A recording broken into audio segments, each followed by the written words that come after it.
So eto na mga kaibigan, Lakers may bagong big man na magpapalakas sa kanila ngayong season.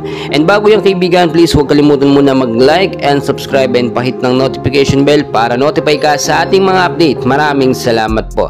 Well mga kaibigan, ilang buwan simula ngayon, so Oktubre na no, ang NBA season ngayong taon.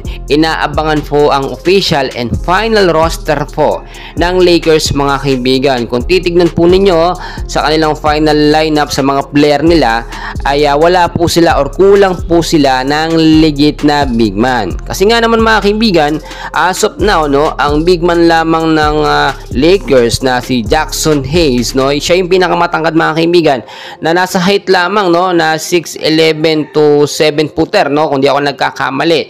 Medyo matangkad na to, sentro na, pero syempre alam nyo naman, yung ibang mga kupunan dito nga po sa NBA, talaga meron silang pangmalakasang big man. Especially itong si Victor Wembanyama no, na nagbanta na nga na babawi sa Lakers at sa Golden State Warrior matapos silang talunin ng Team USA mga kaibigan. So ito yung sinasabi ko sa inyo na posibleng magkaroon ng panibagong big man ang Lakers bago po magsimula ang season sa Oktubre. Ilang buwan pa mga kaibigan, may mga trade system pa na mangyayari at bago po yun mangyari mga kaibigan, kinakailangan din ng malaking offer. Ang Lakers mga kaibigan, kapag kumuha po ng player yan, hindi po nila no, minawalang bahala lamang. Binibigyan talaga nila ng malaking offer para mag-stay at magtagal.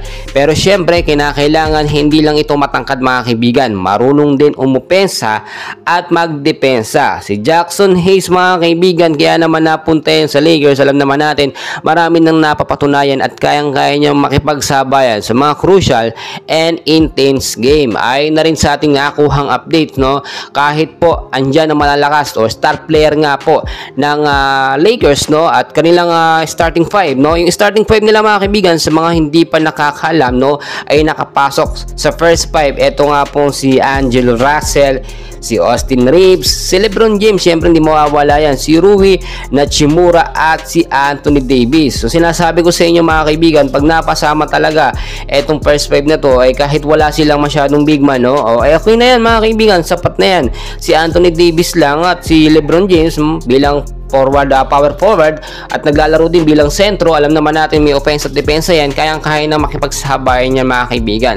So sabihin na natin, kahit hindi makakuha ng legit big man ng Lakers, hindi sila natatakot mga kaibigan, dahil maraming beses nilang napatunayan na marami silang nakakalaban na matatangkad na nakakasabay sila mga kaibigan.